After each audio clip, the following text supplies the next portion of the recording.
Hey everybody, welcome back to Kratom Kingdom. This is your host Chris Irving in Knoxville, Tennessee, and today I want to talk about the realities of Kratom. I mean, there's a lot to Kratom that you got to consider before you start partaking and using it. One, are you old enough? Because a young brain can be affected in a very different way than a mature brain. Because I know there's really been no tests on how mitragina affects kids under 16, under 18. So, the Food and Drug Administration doesn't care if you're 21 and how it affects your brain. So they're not really doing a lot of testing on it right now, which is kind of a good thing, because if they do, they can call it a controlled substance and say, you gotta have a prescription to use this homeopathic medication. So that's one reality. We could lose it in the future, and for me, it's a lifesaver. I know for a lot of you, it's a lifesaver too. It alleviates pain, keeps us off of narcotics and too much aspirin and Tylenol, which can affect your liver greatly. Kratom doesn't affect your liver at all. I mean, it really doesn't affect any of your internal organs at all. Another horrible reality of Kratom is the price. Because it's so effective and becoming so popular, it's getting more and more expensive. But the good thing is the Kratom farmers now have more of it's more in their favor to make good Kratom, clean Kratom with no pesticides.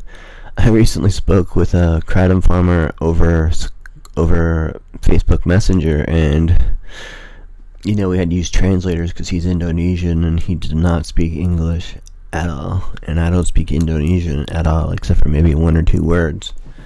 And so I asked him, do you use any chemical pesticides or enhancers on your trees? And he laughed and said, why would I do that? Nature takes care of that for us. We've never had an infestation of bugs in our trees, so our leaves it's natural, it's from God, or from Allah, as he said, because Indonesia is mostly a Muslim country, from what I understand. Well, he was Muslim anyway. And he said, I said, do you guys use machines that cultivate the leaves off the trees? And he said, again, no, why would we do that? I have cousins and brothers and children, and I hire a lot of people from my small village to come and harvest the leaves. It gives them money, and it helps me to not have to have these huge machines that use fossil fuels and contaminate the farm. He's like, we don't in fact, our farm is so clean that we barely have to wash we do wash the leaves, but we barely have to, because they're as clean as the leaf in your front yard. And we're not near any major roadways, so there's not a lot of carbon in the air. Our air is very pure. We're way up in the mountains, and there's nothing here, so our trees are very healthy. We check on them every day because they are our livelihood. So that is one good reality of a natural farms that have been going on for thousands of years, because they know that their product is their livelihood, and their reputation means more to them than money. When I got into an argument with a former Indonesian farmer about the fact that I sent him the money, he never sent me the Kratom. There was an issue with PayPal, where PayPal in Indonesia was down, so I sent him the money. PayPal took my money, but didn't give it to him, so he never received it, and he thought I was trying to con him. So he was very insulted and insulted me and said, God will punish you for what you did. And we never went to any legal action, of course. I just took the hit because he's been so kind to me. He's given me pounds and pounds of kratom for free just because I would advertise his farm so much. And it made a difference to his bottom line. I mean, he sold more kratom. He actually got a major distributor, an online distributor like the ones we use, and sells them kratom by the ton. And yet he was still kind enough to sell it to me by the kilogram, which was a very fair price for 4 kilograms, $200.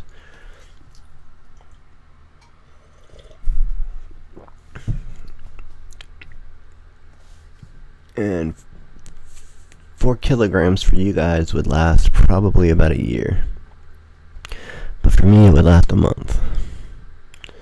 So, that's another reality of kratom is it does tend to cause constipation. But I found some other holistic herbs that take care of that beautifully. I've been drinking more water, which kratom is water soluble, so it helps flush it. It helps dissolve it and flush it through your system easier. And I take these pills that I got for gut health, and the main ingredient is Cascara sagrada, which is a Chinese herb to flush your digestive system, and it's amazingly effective. I went from having a bowel movement once a month maybe to every other day now, and which increases my energy because I'm actually getting more of the nutrients from the food I'm eating. It's not just sitting in my mile-long digestive system or intestines. Another reality of it is the stigma of it. You know, you say you're taking this holistic medication and people immediately assume it's harmful, dangerous, and that you're a druggie. But where I'm going in Florida, in Palm Beach, Florida, because I know Sarasota, it's completely illegal. You can't even buy it, sell it, drink it, nothing in Sarasota County, Florida. But I'm moving to Palm Beach County, Florida, where it's so illegal that they actually make bars. Kava, kratom bars. I don't like kava. It didn't do anything for me. Tasted terrible and wasn't my thing.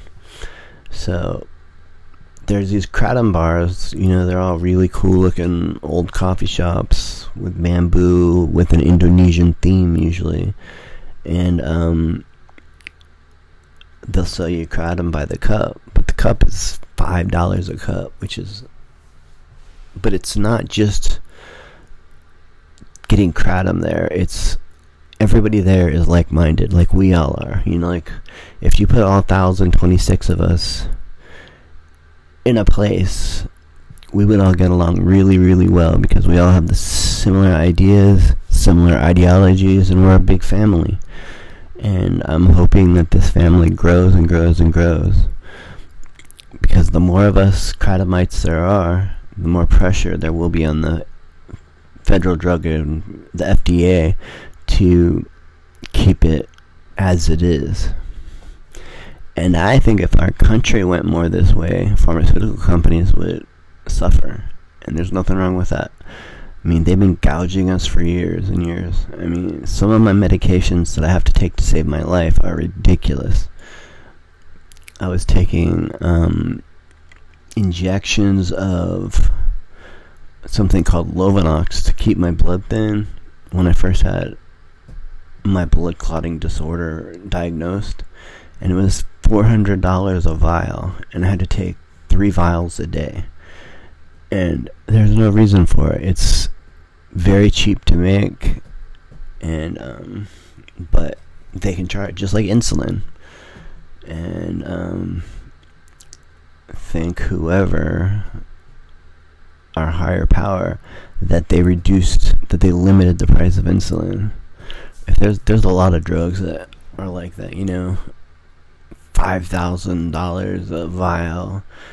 I mean, how are people like us going to afford that to live a healthy life? The only people benefiting are rich people, and pharmaceutical companies do what rich people want because rich people own the pharmaceutical companies. So more realities of kratom is once you start using it, you're probably going to become not addicted, but so pleased with it that you're going to use it a lot more and a lot longer. People in Indonesia, they'll have a cup of kratom tea maybe a day. If I moved to Indonesia and that was my deal, I would go crazy because I love kratom. I love the effects. I mean, I don't get the euphoria anymore. So I got that at first, then it went away. And I'm not chasing it anymore. So that's not why I drink so much kratom.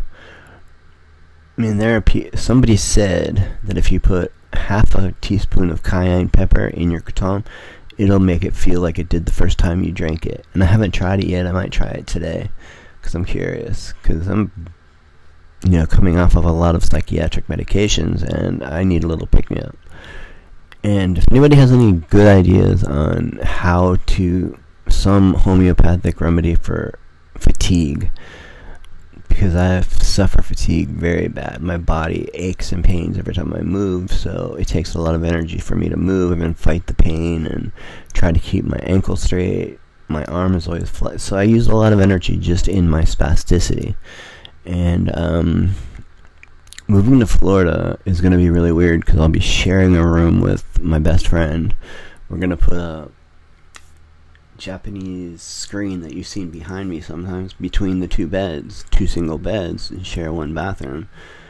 And it's gonna cost me like $600 a month, but that's better than living in a homeless shelter here with 50 old, dirty, nasty men, homeless people. Not that I mind homeless people, but they don't smell the best. And 50 people sharing one dirty bathroom with a really tiny shower. Not my gig. I don't feel comfortable. But me and my best friend have been friends I've been friends with her mom since her daughter was 13 years old, because I would drive her to school for her mom. Her mom was a single mom, so I stepped in and kind of I was like 18, so I did the adult thing because I help people. That's my gig. If I can help you, I will. If anybody needs any help besides money, I'm there. Because that's just who I am. That's who my dad raised me to be, and I love it. I love the feeling I get when I help somebody. I watch these YouTube videos of this guy from the Philippines who walks around the streets through, the ghetto, and he walks up to homeless people that are just sitting there with a sign, "Will please help, I need food," and he'll ask them for $1, and if they give him $1, he knows they have a good heart because they have nothing, and they're giving him $1 to help him. He gives them back that $1 and $500, and he'll find other people that have nothing. They don't have a tent, they don't have a sleeping bag, a sleeping pad, they sleep under newspapers, and that's just inhumane. And so he will go to Walmart and buy them sleeping bags, tents, coolers full of food and water, just basic sustenance stuff, soap, and then he'll take them to a place where they can shower, and like a truck stop, and he'll pay for the shower for them, and he'll get them a shave and a haircut at a salon, which the salons are real happy about that, but they know it's for a good cause. He'll also go into independent restaurants, like little burrito shops, and say, could I buy 1,000? How much could I buy it? Could you sell me 1,000 burritos? And the shop's like, what? That's gonna be a lot of money. He's like, don't worry about it. And they say, yeah, but what the hell are you going to do with 1,000 burritos? He's like, I'm going to go out to the homeless camps and just give them away to these people. who are starving, who haven't had a decent meal in 5 years, and they're like, oh, we'll definitely do it, and we'll do it for free if we can go there with you, so we can enjoy that happiness of giving something to somebody who needs it. And he's like, no, I'll still pay for them, at least half. I mean, let me pay for something because you guys are so kind, and I have a huge YouTube channel that gives me a lot of money to help support these people. And he's like, I use all my YouTube monetization money to feed people on the streets. You know, I mean, in the Philippines, they're very religious, very giving. And this guy gets nothing from it. He doesn't take profit from the monetization. He works another job to get money for his life. And he and his wife are just dedicated to making the world a better place. And I think that's the way the world should be. Alright, you all. That's my spiel for today. And the realities of Kratom is it could be forever, or it could be gone tomorrow. We just don't know. It depends on what the federal government decides and how much they want to control. It's like controlling ginseng. They don't control ginseng or St. John's wort or ashwagandha or any of these other natural herbs. So why would they hit on Kratom? Because some parents complained because they didn't like the fact that their son was, you know, because, like I said, younger kids will be affected by Kratom differently than us old guys or older people. So I love you guys. If you haven't done so, please like this video. I don't know why, but it makes a lot of difference. And if you've come this far, thank you so much. The hours of views matter significantly to my level of YouTube partnership.